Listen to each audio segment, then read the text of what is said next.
Hello and welcome. My name is Jack Heath and I have the honour of leading our great team at Philanthropy Australia. I also have great delight in being your MC for our second virtual Australian Philanthropy Awards. First, I would like to acknowledge the Gadigal people of the Eora Nation, the traditional custodians of this land upon which I am speaking to you from, and pay my respects to their elders both past and present and emerging. I also pay my respects to the elders of many other communities who may be watching today. So many of us would have expected 12 months ago that we would be able to meet in person this year to celebrate examples of outstanding philanthropy. And although we find ourselves back in a virtual ceremony, there is still so much to celebrate, so much to applaud across the nation as philanthropy responded to the ongoing challenges of the COVID pandemic with such heart and consideration. Reassuringly, we've seen many foundations and individuals change their practice of philanthropy to meet the challenges of our time. These awards come towards the end of my first year in the CEO role. You don't need me to tell you how challenging this year has been. In and out of lockdowns, watching case numbers climb up, slowly fall, and then rise again, and fixing on those magical vaccination rates that signal our way, hopefully, to a new way of living and working. Despite all of the challenges, there were organisations and individuals out there who were doing the things that philanthropy does best: innovating, collaborating, lifting up, and delivering critical interventions to help make a real difference in people's lives. Today, we celebrate just a few of many outstanding examples of philanthropy at its best. And while I wasn't on any of the selection panels, I read through all the applications, which were just so inspiring and buoyed me up over months of lockdown. It also reinforced what a great privilege it is to lead Philanthropy Australia with so many outstanding and committed members. The Australian Philanthropy Awards are supported by some outstanding partners, many long-standing, who have once again shown their commitment to more and better philanthropy. And I'd like to acknowledge and thank the Australian Communities Foundation, Australian Community Philanthropy, the Australian Council for International Development, the Australian Environmental Grantmakers Network, the Australian International Development Network, Australians Investing in Women, Eve Marlab AO, the Foundation for Rural and Regional Renewal, the Lord Mayor's Charitable Foundation, the Macquarie Group, and Ninety One Limited. This year has been an important one for Philanthropy Australia. At our national conference in April, we released our blueprint to double structured giving by 2030. The blueprint seeks to build on and consolidate the work of many advocates, practitioners, researchers, and other contributors who've been working to grow Australia's culture of giving for many years, and in some cases, many decades. We believe that the blueprint charts a compelling way forward to guide and shape the future of philanthropy at a time more challenging than ever before. Given the levels of government budget deficits right around the country, over the next few years, the role of philanthropy is going to be even more critical. Not only will we need to be more generous, we will also need to be more strategic and more disciplined. At National Conference, we were also privileged to host a range of guests who provoked and drove important discussions about diversity, power, and privilege in philanthropy, and at a time of growing wealth and income inequality. These are compelling issues that we as a sector must engage with, and we can do that with confidence when we see the calibre of our award recipients today, for they provide remarkable evidence of how big-hearted philanthropy can be visionary, high impact, and transformative. And these awards also point to another powerful feature of the nation's best philanthropy: the dynamic partnerships between philanthropy and the for-purpose organisations. Today we will announce and celebrate the awards across all 9 categories, and they are Community Philanthropy, Environmental Philanthropy, Gender-wise Philanthropy, Indigenous Philanthropy, International Philanthropy, the Best Grant Program, Better Philanthropy, Bolder Philanthropy, and of course our 2021 Leading Philanthropist. So let's begin with the first section of our awards, the cause-related awards that cover the community, environment, gender-wise, Indigenous and international categories.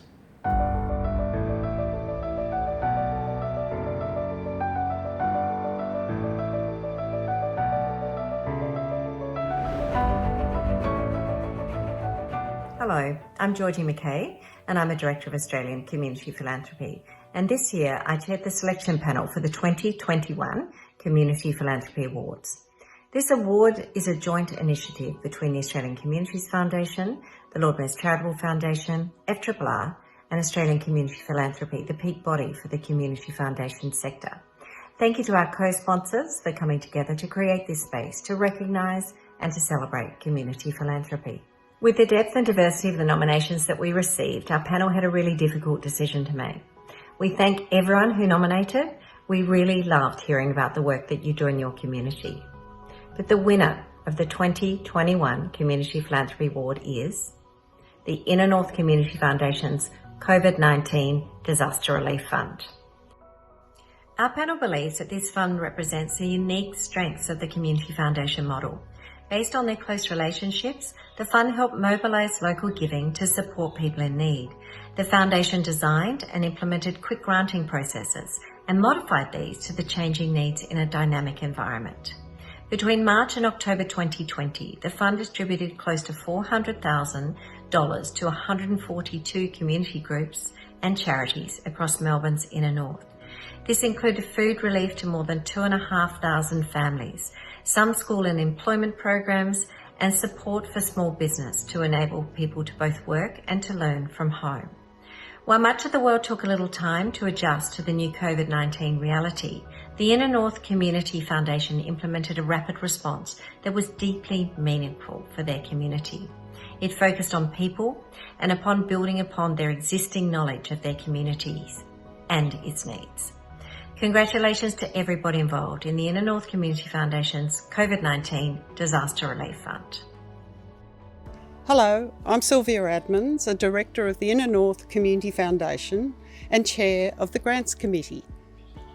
Times of crisis such as this global pandemic can bring out the very best in people, in communities and even in governments. It's a time when place-based philanthropy through community foundations comes to the fore. The Inner North Community Foundation's board and staff knew immediately we wanted to respond to our community need. So on the 20th of March 2020, the COVID-19 Disaster Relief Fund was launched. It comprised multiple supporters and partners and enabled the foundation to build on existing practices to ensure timely decision making and granting by applying a COVID lens to all of our work. We borrowed learnings from other community foundations' work during the recent bushfires. By taking this approach, it allowed individual donors, local governments, businesses to feel like they were doing something in this time of crisis in their hood. In addition, the leverage created through supporting local traders, involving the local community bank staff in the grants committee, benefiting from a staff secondee to the foundation from local government, and receiving support into the region from some other foundations created a great multiplier effect. As a grants committee, we learnt, adapted and responded over the 6-month life of the program. And then last month, August 2021, we reactivated the fund due to the current circumstances, showing we created something durable and enduring. Ben Rogers, our Executive Officer, summed it up. It was good, we learnt a lot, people received support.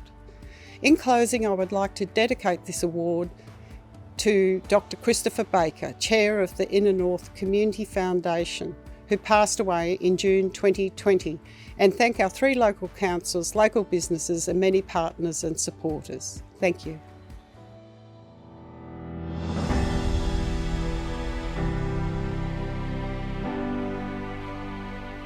Hi everybody, great to be with you today.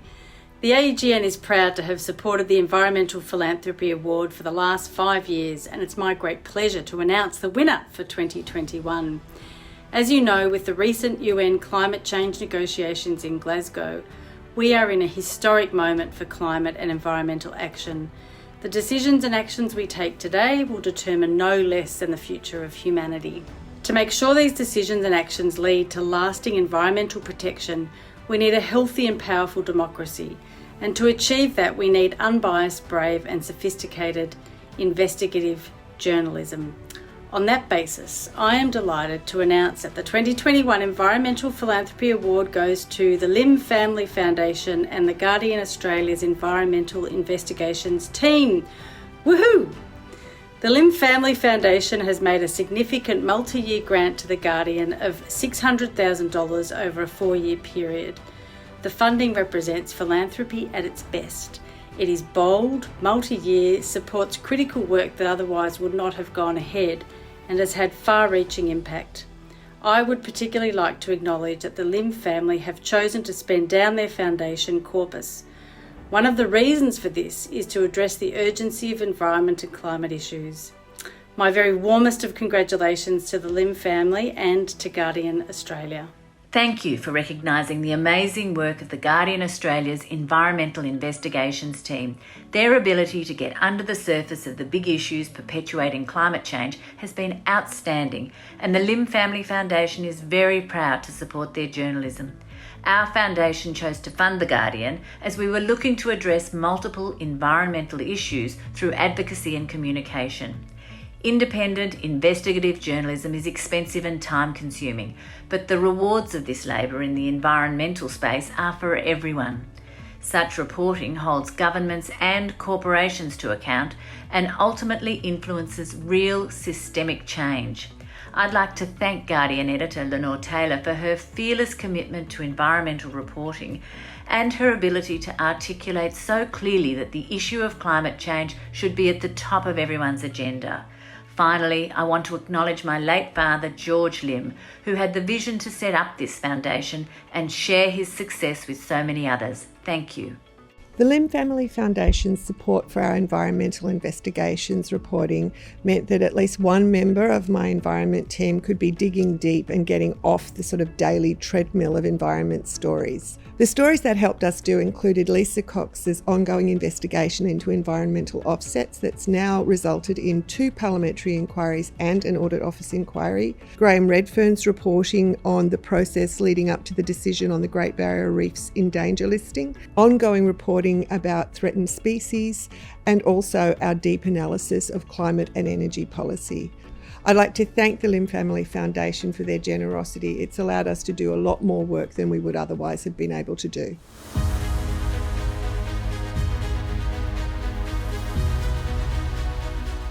The Eve Marlab Genderwise Philanthropy Award seeks to encourage more and better philanthropy for women and girls by celebrating philanthropic investments that advance gender equality and create a better world for all. I'm Julie Riley, CEO at Australians Investing in Women, and it's my great pleasure to congratulate the Trawalla Foundation for its highly strategic investment in the Pathways to Politics program, a collaboration between the Women's Leadership Institute of Australia and the University of Melbourne. This program's bold aspiration is to redress the chronic underrepresentation of women in Australian parliaments. It's always really tough to select just one award recipient with so many quality nominations, and we thank everyone who took the time to submit. Pathways to Politics stood out for many reasons. The genuine collaborative and evidence-based approach, the pace of change, its sustainability and scalability, its focus on diversity, and the commitment to a multi-partisan approach. The program has already driven electoral success with 45 alumni having run for election or pre-selection, and 13 of these elected across local, state and federal governments. The committee noted the potential of pathways to politics to influence not just the national conversation, but to shape the policies, legislation and funding decisions made by our political leaders. Now that is truly game-changing. What a brilliant gender-wise initiative and partnership, and it's now growing nationally. Our warmest congratulations to everyone concerned. I'm the Director of the Pathways to Politics program for women at the University of Melbourne, which is the result of a remarkable partnership with the Truella Foundation and the Women's Leadership Institute Australia. We have a long-standing focus on gender-wise philanthropy. A belief in the value of more female leaders underpins our work. We're so excited to win the Eve Marlab Gender-Wise Philanthropy Award. Thank you. It's such an honour, and we would love to acknowledge the amazing role model Eve Marlab has been in pushing for greater gender equality. We're proud that the Pathways to Politics program for women is genuinely changing the face of politics. Australian women are significantly underrepresented across all levels of politics, limiting their participation in public life and, crucially, the decision-making shaping our nation. Pathways is a non-partisan initiative equipping diverse women with the skills, knowledge and networks to succeed in running for elected office and to thrive as political leaders. Pathways is designed as a collaborative network of state-based programs based at Australian universities. It commenced with our fabulous founding partner, the University of Melbourne, and QUT and UNSW have since joined. This program is not only enabled by philanthropy, it is catalysed by it. Carol came to the University of Melbourne with a roadmap for change, and the program's extraordinary impact is testimony to the clarity of her vision. In only 5 years, 45 program alumni have run for election or pre-selection. 13 alumni have been elected from across the political spectrum and all levels of government. Diversity is growing apace and across multiple and intersectional lenses. 10% of the current cohort identify as First Nations. Over 30% are culturally and linguistically diverse, and 20% regional. Collaboration has been embedded in the DNA of the program from its inception, both conceptually and operationally. Sarah and Carol are so much more than donors. They are colleagues and allies, and together we have built a successful model of partnership which is now being reproduced nationally at scale. The university is honoured that this very special partnership is being recognised through this award. Thank you.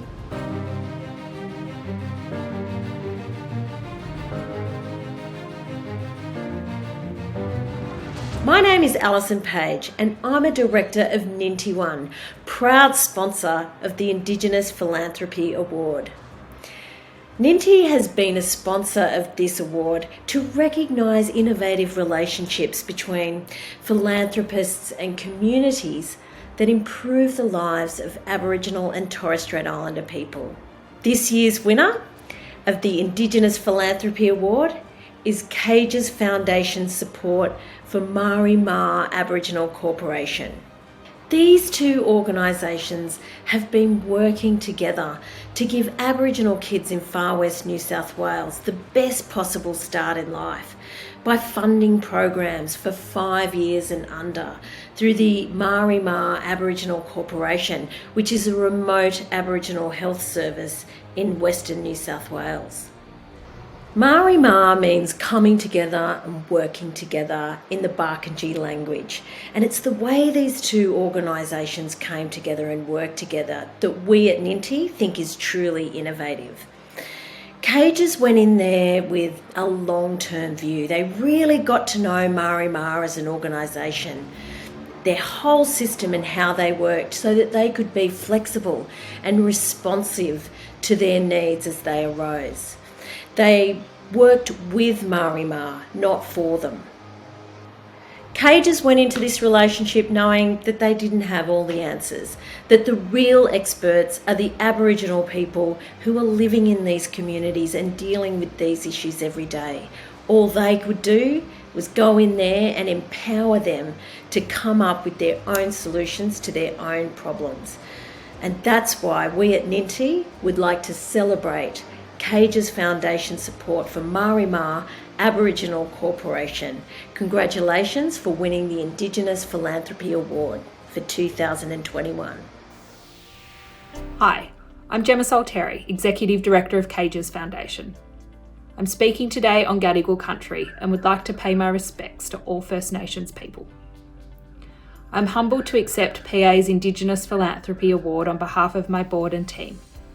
This award is particularly meaningful to us because it recognises partnership that embodies the Cages Foundation's guiding principles of supporting Aboriginal controlled organisations in the long term to deliver a community-led strategy. I'd like to thank Marima for being an exceptional organisation and partnering with us for the past 10 years. The Cages Foundation team, in particular Rachel Carey, for always upholding Cages values, and my board for insisting that we are always accountable to the communities that we fund in.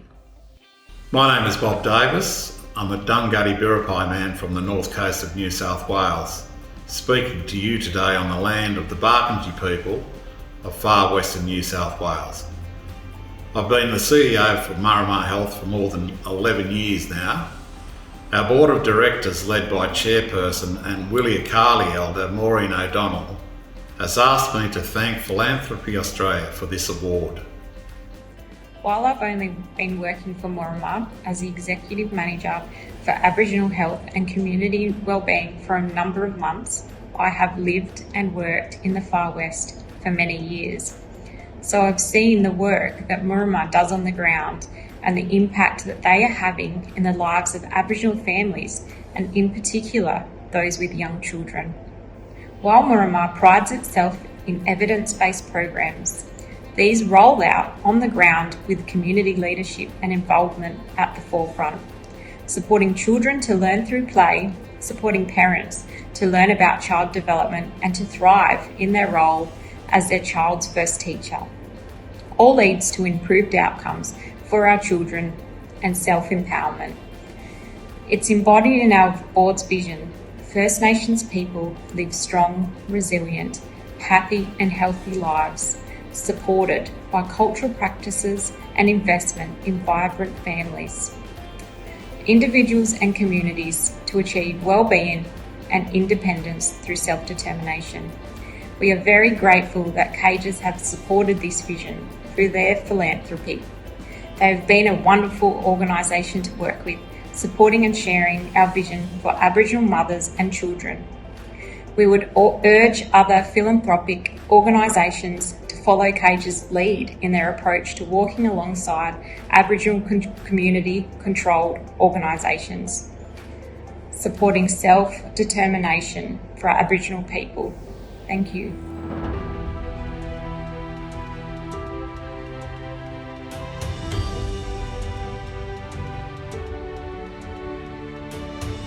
Hi, my name is Anna Demant and I'm speaking to you from the lands of the Wurundjeri people of the Kulin Nations and pay my respects to their elders past, present and emerging.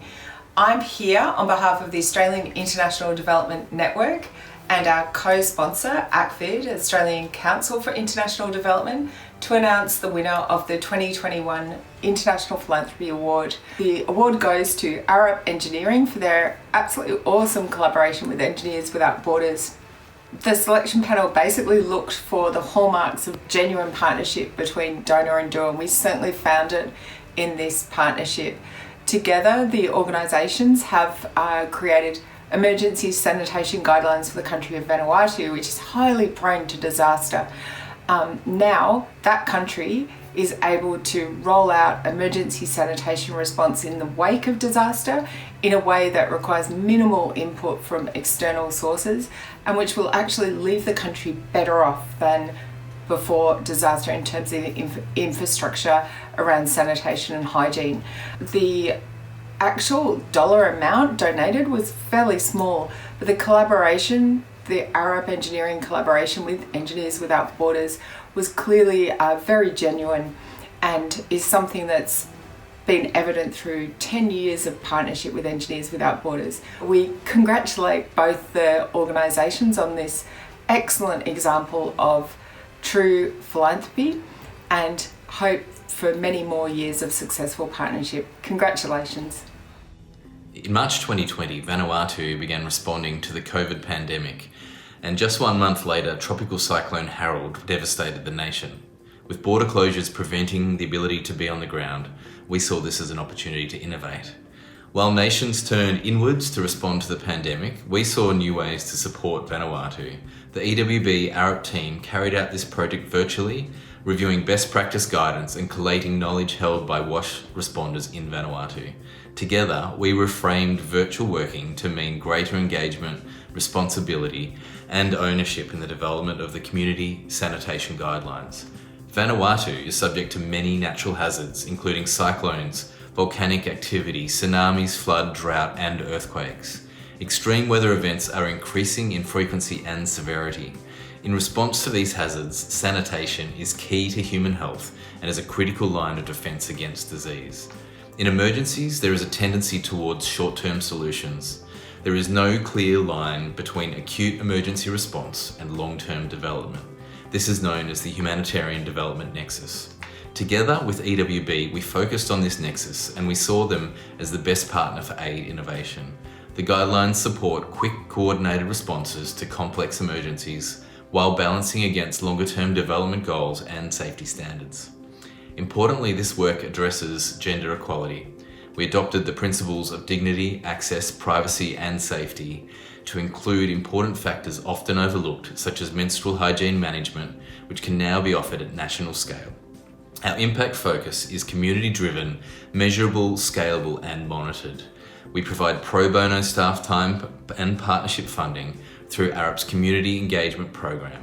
We work shoulder to shoulder, listening and learning from our partners and communities.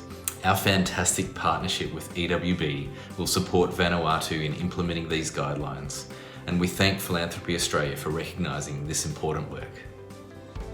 It's wonderful to receive this International Philanthropy Award because it not only celebrates the amplified impact that we can have when we work collectively, it also celebrates the value of catalysing philanthropy in support of our neighbours in the region. Our 10-year partnership with Arup is based on true values alignment, honesty and trust. And it's because of this deep level of trust between Engineers Without Borders Australia and Arup that we were able to move quickly in Vanuatu after the devastating tropical cyclone Harold. The cyclone had left up to 80% of people homeless, and this meant hygiene and sanitation was quickly becoming a critical issue. The impact of the cyclone and the threat of COVID-19 meant there was exceptionally high risk, especially for the priority populations that we work with. While our team on the ground could support the immediate response, it was agreed with the Ministry of Health that solid sanitation guidelines for emergency contexts was needed and needed quickly. With climate change increasing the frequency and intensity of weather events, the next cyclone season was looming and we needed to act fast. We turned to Arup because we couldn't do it alone. We strongly believe that no one organisation has all the answers and we're better together.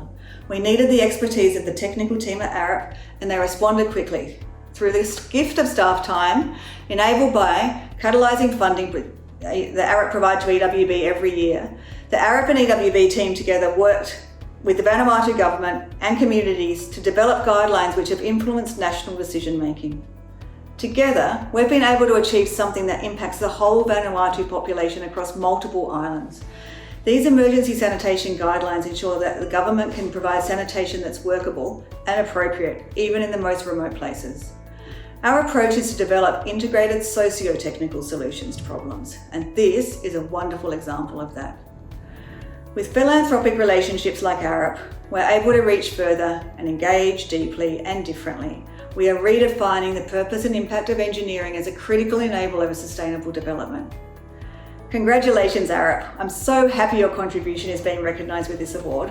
And thank you to everyone involved in this work and to Philanthropy Australia for highlighting the important role of philanthropy in supporting our international community and for recognising Arup's excellent practice of true catalytic philanthropy. Thank you. So thanks Daniel and Eleanor. There is so much to be proud of and inspired by in those award recipients. The stories of what they've achieved are testament to philanthropy's unique power to not only make a difference, but to set an example to other funders, policymakers, and government. So let's now move on to the 3 Philanthropy Australia Awards: the Best Grant Program, the Bolder Philanthropy Award, and the Better Philanthropy Award. As a group of awards, they are very much about the how and better of philanthropy.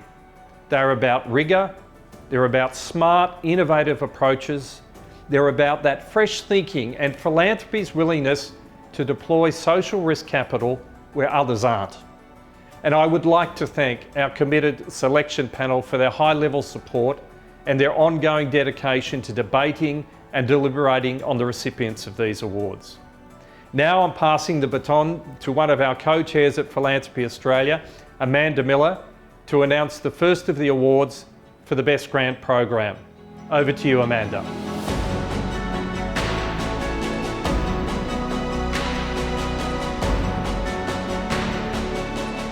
Thanks, Jack. One of the many privileges of being co-chair of Philanthropy Australia is seeing up close how philanthropy and advocacy can collaborate to help improve policy outcomes at a community level. And the Best Grant Program recipient is a great example of when the need for such an approach was brought into sharp relief by the combined weight of the COVID-19 crisis and its economic impact. It also reveals how nimble grant making can make a difference by unlocking small grants to make a significant and lasting impact. The recipient of the Best Grant Program is the Rapid Advocacy Fund, a joint initiative between the Australian Communities Foundation, Australian Progress and the Australian Council of Social Services. The fund was created in March 2020 in the early stages of the pandemic to help create a pool of funds that could be used for strategic advocacy for 25 grassroots organisations. Its success leveraged the power of lived local experience to help shape vitally important policy discussions. Congratulations to all involved in this inspiring grant program. Thank you to Philanthropy Australia. It's an honour for the Rapid Advocacy Fund to receive the Best Grant Program Award this year. The Rapid Advocacy Fund is a collaboration between Australian Communities Foundation, ACOS, Australian Progress and dozens of philanthropic foundations and families. And like its name suggests, it was pulled together very quickly when the pandemic took hold in recognition of the importance of advocacy to achieve systemic change. Funding for advocacy is best done at 2 speeds. Long-term investment over time that builds the public support needed for major social reforms like marriage equality, NDIS and climate change. But there are moments in time when issues are most salient and dominating the newspaper headlines, when rapidly deployed resources can make an extraordinary difference and secure lasting policy change. COVID-19 was one of those moments, when almost overnight issues like social security, housing, health equity and civil liberties became headline news. As existing inequalities were exacerbated, communities had the unique policy solutions needed to secure better outcomes for their communities. So with a brief application process, rapid due diligence and weekly meetings with donors, we were able to fast track applications for grassroots advocacy at the speed that the crisis has really demanded, and it's worked. I mean, we've met 13 times over the course of the last year, granted about $150,000 to about 25 different grassroots organisations with extraordinary impact. So First Nations Disability Network created a small grant to deliver ventilators to people in remote First Nations communities. Better renting, grants to support their advocacy, so important in helping to get eviction moratoriums during the crisis. These grants really have made a difference. Funding strategic advocacy projects like these is one of the most surefire ways to amplify your impact tens, even hundreds of times. The Rapid Advocacy Fund is unique because it's collaborative in nature, but it also takes a portfolio approach, which generates this multiplier effect. Having access to advocacy experts like ACOS and Australian Progress is so important to organisations like Australian Communities Foundation, because it means that we also have access to their really high quality due diligence and context in the moment, which allow us to make rapid decisions. Funding advocacy is different to funding other kinds of programs in that the outcomes are not always predetermined. But we knew that by taking a portfolio approach and by investing a modest $150,000 in some of the best campaigning organisations across the country, that a percentage of them would win. And they did, shifting hundreds of millions of dollars to communities that needed it most during the pandemic. The multiplier effect of that is incredible. In its short lifetime, the Rapid Advocacy Fund has become a key piece of infrastructure, bridging the philanthropic and not-for-profit sectors. But rapid funding for advocacy is always needed, and we want it to become a permanent fixture in the philanthropic landscape, getting resources to people who are working on the front lines during movement moments ongoing. We hope you'll join us to help it scale.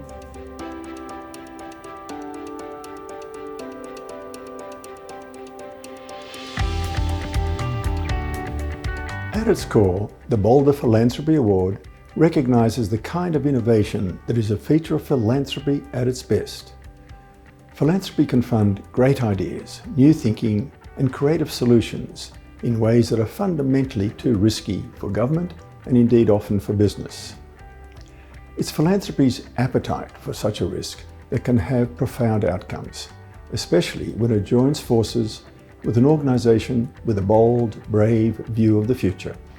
Consider for a moment the digital landscape 9 years ago.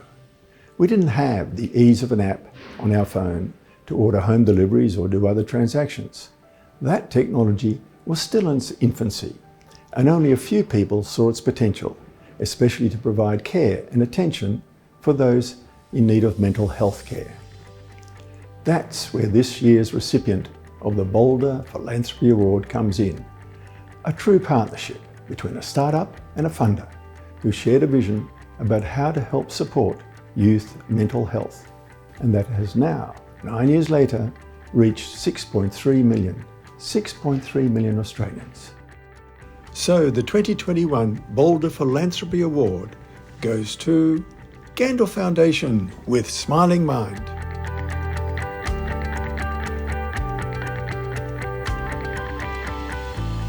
Hello. Gandalf Foundation is very honoured to be the recipient of the Boulder Philanthropy Award in the 2021 Australian Philanthropy Awards, together with our great partners from Smiling Mind. The Gandalf family, through Gandalf Foundation, have been supporting mental health programs and initiatives for many years, but our relationship with Smiling Mind was something very different when it started. Smiling Mind is an organisation that uses mindfulness to improve the mental health and well-being and improve the resilience, particularly in young people, but also their teachers and families. Most importantly, Smiling Mind uses technology, the language that young people understand very well, to reach out to them. The support from Gandalf Foundation for Smiling Mind has been very much social risk capital, enabling the organisation to strengthen the evidence that underpins their programs and also, very importantly, to expand the reach. This is truly an example of great partnership and relationship between a philanthropic entity and an organisation to improve the well-being of people in the community, particularly in terms of mental health. Other ways in which Gandalf Foundation supported Smiling Mind included advocacy, but also opening doors, connecting the dots, if you will, and making sure that they can reach out to the right people, whether it is in the philanthropic sector or within government. We are therefore really proud that this unique relationship and partnership with Smiling Mind and Gandalf Foundation has been recognised with the Boulder Philanthropy Award. Thank you very much. Thank you, Philanthropy Australia, for this great honour. I would like to sincerely thank the Gandalf Foundation.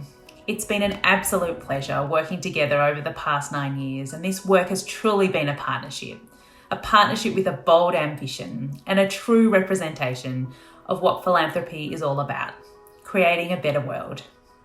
In 2012, our amazing two founders of Smiling Mind, Janie Martino and James Tutton, could see an opportunity to support the mental health and wellbeing of children and youth in a different way.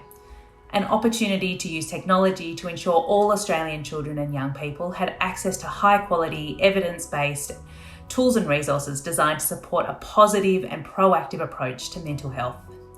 This was a bold idea. Back in 2012, apps were not as available as they are today. Uber didn't exist, and there weren't any other mindfulness apps.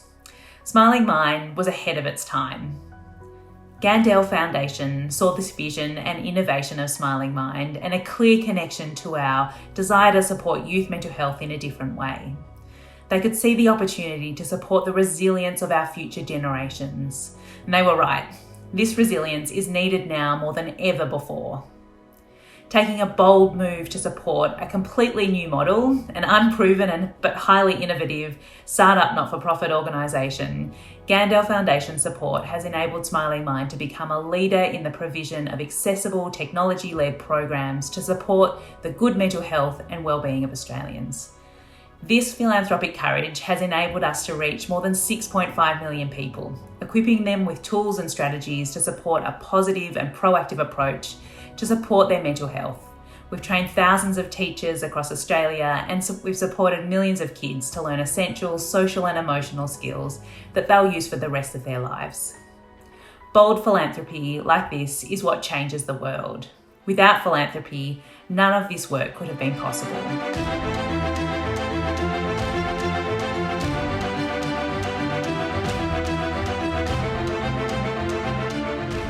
Hi, I'm Anna Lamasuria, Head of the Macquarie Group Foundation in Australia. At Macquarie, we wanted to support the Better Philanthropy Award to recognise giving that's really going to the next level of philanthropic practice. And I'm so pleased to announce that this year's winner of the Better Philanthropy Award is the Faye Fuller Foundation for its work with Our Town. Our Town is a 10-year initiative supporting 4 regional towns across South Australia in their community-determined responses to mental health challenges. The Faye Fuller Foundation is supporting these communities to pursue plans that work for them. And with support from the Australian Centre for Social Innovation and Clear Horizon, this investment in local capabilities will facilitate new ways of thinking and monitoring and evaluation for data and insights. There's also a willingness to share power, so decision-making and direction setting are increasingly community-led. The Faye Fuller Foundation is looking to go beyond traditional philanthropy, focusing on trust-based relationships, spending time in the towns it partners with, and paying what it takes to meet community goals.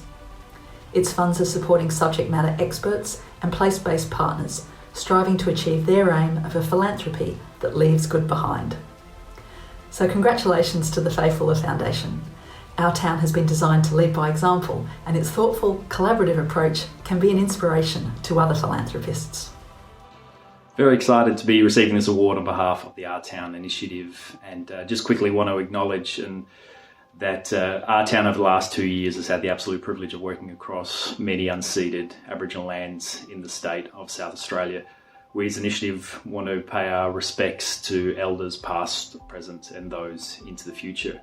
The best thing about Our Town is that it looks to bring to life the best that philanthropy has to offer. It looks to share power, it looks to fund for the long term, it looks to build community capability, but most importantly, it looks to centre the voice in community in everything that it does as a long-term place-based initiative looking at driving better mental health and well-being in our regions. Community voices aren't just bringing to the table suggestions and thoughts and ideas, they're actually leading the change themselves. And in that regard, they're supported wonderfully through a team comprising of the Australian Centre for Social Innovation and Clear Horizon, who along with Faye Fuller and community themselves has been able to pull together something beautiful, something that really does work and is delivering results out in community. The impact that we've seen in Cummins because of the Faye Fuller Foundation and the Our Town initiative has been huge. We've seen a community that didn't really talk about mental health a couple of years ago to now looking at what we can do to support each other. It's a community-led and driven initiative which sees, everyday individuals like myself leading change around what's happening in mental health in our community Cummins, which is really exciting. And congratulations to our award recipients. I think you'll agree that there is much to reflect on in the great work they have done and the outcomes they have achieved. It excites me to see such energy and ambition in our philanthropy, especially when they come together to achieve so much. And now to the final award.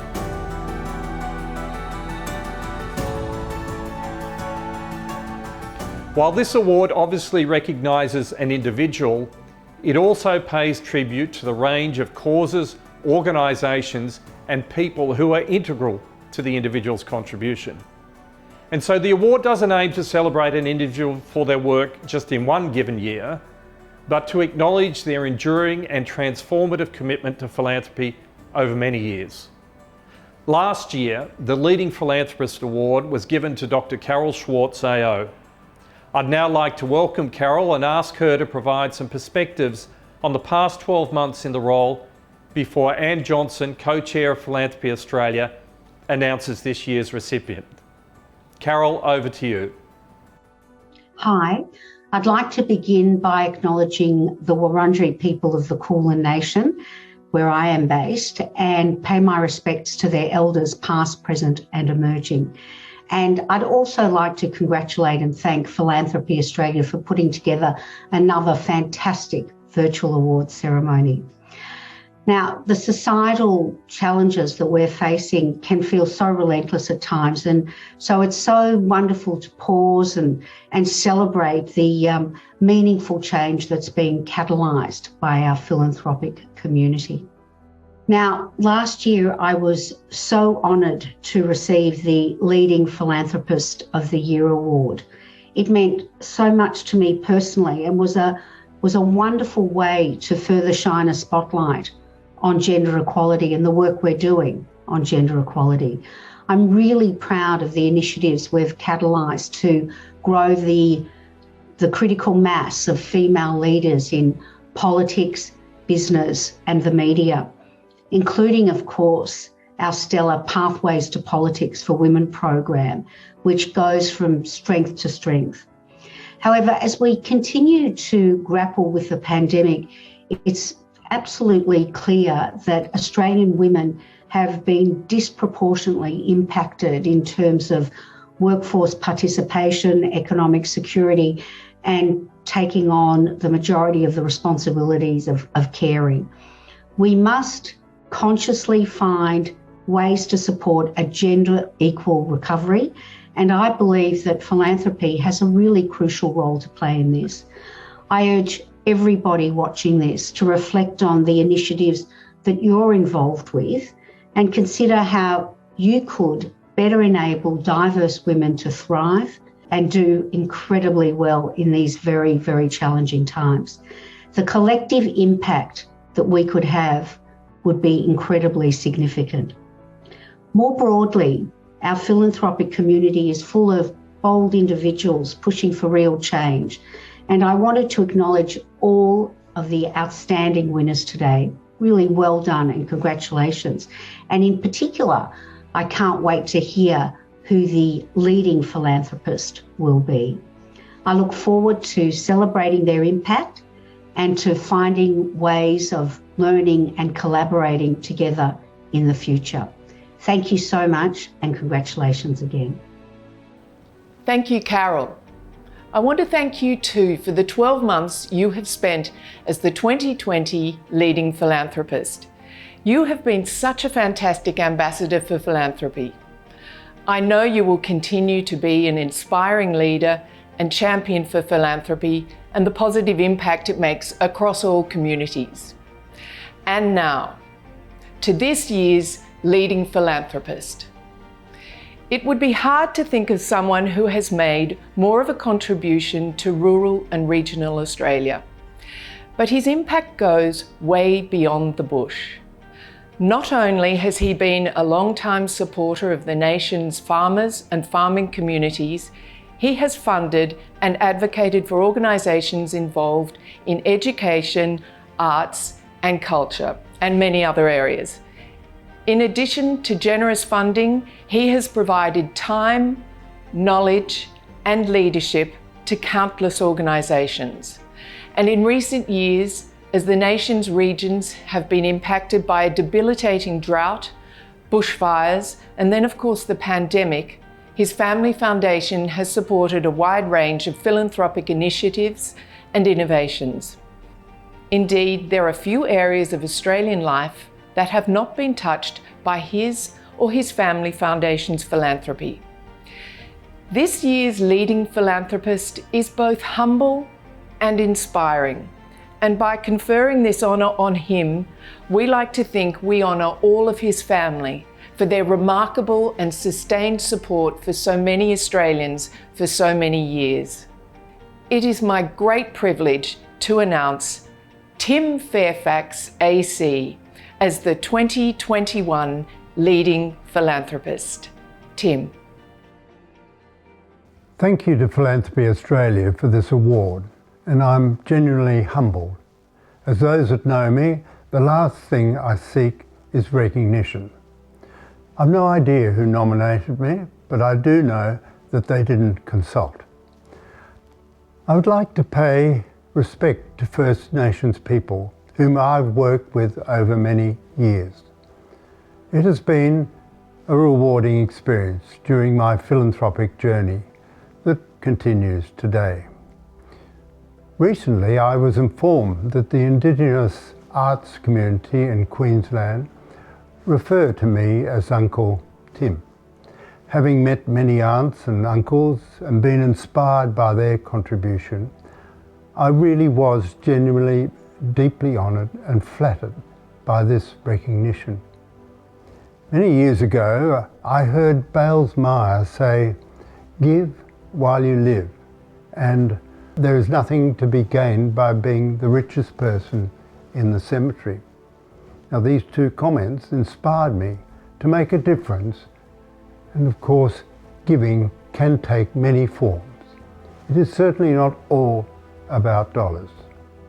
We all have the capacity to make a contribution to society, and I think as a nation we lead by example. Just look at our volunteers. To me, they are the unsung heroes. However, it is one of many forms of philanthropy which we should recognise. For me, one of the highlights of philanthropy is not so much about the giving, but receiving. The fact that you can make a difference, whether it's helping an Indigenous arts centre in Alice Springs, or empowering those that live in rural and remote Australia, or giving a creative art education to young Australians. The satisfaction and rewards are meeting and listening to the outcomes of the various funding initiatives. Now, I've been very fortunate to be involved with and associated with many organisations and individuals during my philanthropic journey, and I have nothing but great admiration for the work they do and the difference they make to our society and the well-being of this nation. It is from them that I have learned so much and been empowered. One of my many passions is the arts sector, and I'm reminded that as we emerge out of the past 2 years, the importance of the arts in providing a platform for helping us find stability. We turn to arts engagement as a source of comfort and strength, whether it be music, food, or visual arts. Culture and the arts are inseparable. We all have a creative streak in our DNA. Now is a good time to indulge that streak. It would be remiss of me if I did not acknowledge those that have been involved and contributed to my family foundation over the past 12 years. In particular, my wife Gina, who has supported the same vision for those living in rural, remote and regional Australia. We are strong supporters of capacity building and multi-year funding of organisations we are involved with. Can I say once again, thank you for this award, and I hope I can do it justice, as there are many more worthy individuals who should have received it other than myself. Thanks, Tim. Can I just add that Tim's contribution to philanthropy in this country over many years is simply remarkable. And despite the COVID restrictions this year, I've actually had the blessed good fortune to meet Tim in person on 2 occasions, along with a number of other Zoom and telephone calls. Tim is such a gracious, considered and beautiful human. He is so well known for his quiet yet commanding presence and for a generosity and vision which are integral to everything that he and the Fairfax family do for philanthropy in this country. Congratulations, Tim, on an honour so well deserved. And that brings us to an end to the 2021 Australian Philanthropy Awards. We're also coming now to the end of 2 very tough years.